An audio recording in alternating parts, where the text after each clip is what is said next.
రేపు జరగబోయేటువంటి సీఎం గారి ప్రమాణ స్వీకారం అనేది ఎలా ఏ రేంజ్లో జరుగుతుంది, ఏర్పాట్లు అవన్నీ కూడా ఎలా ఉండబోతుంది, ఏ లెవెల్లో రేపు ఎంత ఘనంగా జరగబోతుంది, ఏదైతే ఏర్పాట్లన్నీ మీరు అందరూ చూస్తున్నారు. వర్కింగ్ ప్రెసిడెంట్ మల్లు రవి గారు, అదేవిధంగా అందరూ ముఖ్య నాయకులు పెద్ద ఎత్తున ఇక్కడ కార్యక్రమాన్ని జయప్రదం చేయడానికి ప్రతి ఒక్కరూ కాంగ్రెస్ పార్టీ ఏదైతే 10 సంవత్సరాలు తెలంగాణ సమాజం ఎదురు చూసిందో ఈ యొక్క నరకాసుని పాలన పోయి వాళ్ళ ప్రజల పాలన రావాల్సినటువంటి అవసరం ఉందని చెప్పేసి కేసీఆర్ని గద్దెదించినటువంటి ప్రజలు ఇవాళ ఎదురు చూస్తున్నారు.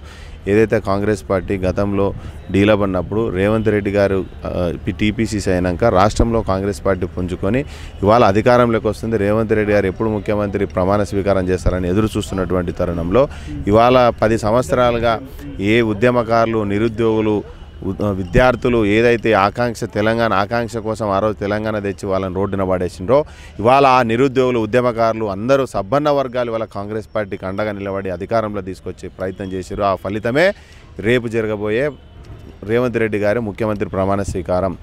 ఏ ఆకాంక్ష కోసమైతే 10 ఏళ్ళు మనం తెలంగాణ తెచ్చుకున్నామో తల్లి సోనియా గాంధీ ఇచ్చిందో ఇవాళ తల్లి ఆ రోజు సోనియా గాంధీ ఇచ్చినటువంటి తెలంగాణకు ఇవాళ కళ సాకారం కావడానికి కాంగ్రెస్ పార్టీకి మరొకసారి అవకాశం ఇచ్చి ఇవాళ ఆ సబ్బన్న వర్గాలు ఎవరైతే ఇవాళ రోడ్డు మీద పడి నిరుద్యోగులు ఆత్మహత్యలు చేసుకుంటున్నారో ఆత్మహత్యలు ఆగాలంటే కాంగ్రెస్ పార్టీ రావాలి.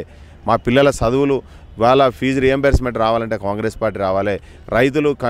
రైతులకు కావాల్సినటువంటి ఇప్పుడున్నటువంటి అన్ని సబ్సిడీలు ఎత్తేసి రైతులను రోడ్డు మీద వాడేసినటువంటి ఈ బీఆర్ఎస్ ప్రభుత్వం పోవాలి. మళ్ళీ గతంలో కాంగ్రెస్ పార్టీ ఎట్లయితే రాజశేఖర రెడ్డి పీరియడ్లో సబ్సిడీలు ఎట్లయితే వస్తున్నారో మనం ఎట్లయితే రైతులను ఆదుకుంటో కాంగ్రెస్ పార్టీ ఆ కాంగ్రెస్ పార్టీ రావాలని ఇప్పుడు ఇవాళ రైతులు కానీ, విద్యార్థులు కానీ, ఉద్యోగస్తులు కానీ, ఉద్యమకారులు కానీ, సబ్బన్న వర్గాలు ఏ కళలు కానీ తెలంగాణ తెచ్చుకున్నామో ఆ కళలు కన్నా కాంగ్రెస్ పార్టీ అయితేనే మాకు నెరవేరుస్తుందనే ఒక ఉద్దేశంతో ఇవాళ కాంగ్రెస్ పార్టీకి వెన్నుదండతో ఓటేసి వాళ్ళ అధికారంలోకి తీసుకొచ్చే ప్రయత్నం చేశారు. సో రేవంత్ రెడ్డి గారిని జైల్లో పెట్టినటువంటి అంశం ఇవన్నీ కూడా ప్రజలు గమనించారు. ఆయన దాన్ని అడ్డుకొని ఢీకొట్టి బౌన్స్ బ్యాక్ అయ్యి ఈరోజు సీఎం స్థాయి వరకు ఎదిగారు. ఈ జర్నీని అన్నింటినీ మీరు ఎట్లా చూస్తారన్న? ఒకటే దురుద్దేశపూర్వకంగా కేసీఆర్ చేసినటువంటి డ్రామాలో భాగమే ఆయనను జైలుకు పంపించినట్టు. శ్రీకృష్ణులు అక్కడే జైల్లో పుట్టిండు. ఆయన ఈ దేశాన్ని, ఈ సృష్టినే ఏలిండు. ఇలా జైలుకు పోయినంత మాత్రాన పాపులు కాదు, జైలు పోనోడంత పుణ్యాత్ముడు కాదు. ఎందుకంటే ఉద్యమాల్లో ఎంతోమంది జైల్లోకి పోయిండు. కేసీఆర్ జైలుకు పోలేదా? ఇలా జైల్లోకి పోయిన వాళ్ళు అవినీతి చేసినట్ట ఎంతోమంది ఉద్యమాలు చేసి జైల్లో పాలైనరు. తెలంగాణ వచ్చిన తర్వాత అదే జైల్లోకి పోయినటువంటి కేసులు ఎత్తేస్తాన్న మరి కేసీఆర్ ఏడపోయిండు? 10 ఏళ్ళు అయింది ఎవరి మీద కేసు ఎత్తేసిండు? ఇదే నీకు అండగా ఉన్నటువంటి ఉద్యమం చేసినటువంటి మందకృష్ణ లాంటి మళ్ళీ జైల్లో పంపించినటువంటి చరిత్ర కేసీఆర్ది. ఇలా కేసీఆర్ పెద్ద మాటలు మాట్లాడతాడు. ఇలా జైల్లోకి పోయినాడు. మరి నువ్వు జైల్లోకి పోయలేవా? నువ్వు బ్రోకర్ పని, నువ్వు దొంగ పాస్పోర్ట్లు సృష్టించలేవా? ఎంతమందిని విదేశాలు దాటించినావు? ఎంతమంది నువ్వు బ్రోకర్ పని చేసినావు నీకు తెలియదా? నువ్వు ఇవాళ కాంగ్రెస్ పార్టీ మీద, రేవంత్ రెడ్డి మీద పెద్ద మాటలు మాట్లాడే సన్నాసులకు చెప్తున్నా, ప్రజలు ఇచ్చినటువంటి తీర్పు ఏదైతే ఉందో చెప్పుతో కొట్టినట్టు మీకు 10 ఏళ్ళలో అధికారంలో ఏం చేయలేదన్న సంగతి ప్రజలు గుర్తించారు. కాబట్టి ఇలా నీ చెప్పుతో కొట్టినట్టు అధికారాన్ని గద్దెదించి రేవంత్ రెడ్డి గారిని ముఖ్యమంత్రి చేసుకోవడానికి కాంగ్రెస్ పార్టీకి అవకాశం ఇచ్చారు. కాబట్టి ఏది కూడా ప్రజల కోసం చేసిండు తప్ప రేవంత్ రెడ్డి కాదు ఏ రోజు స్వలాభం కోసమో లేకుంటే తన కోసం ఏది చేయలే.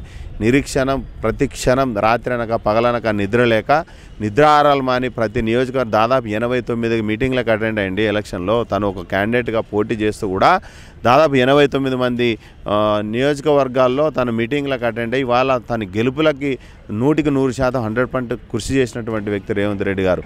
అటువంటి వ్యక్తి ఇలా ఈ రాష్ట్రానికి పనిచేయాలి, ఆయన ముఖ్యమంత్రి అయితే తప్ప ప్రజా సమస్యలు తీర్చే అవకాశం లేదు.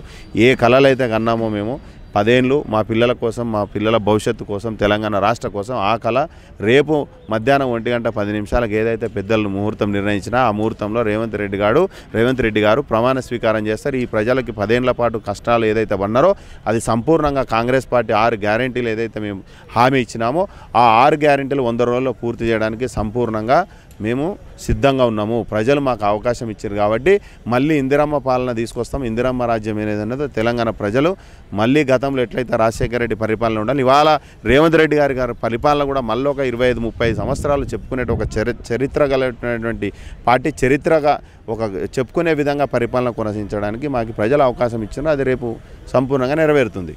Thank you.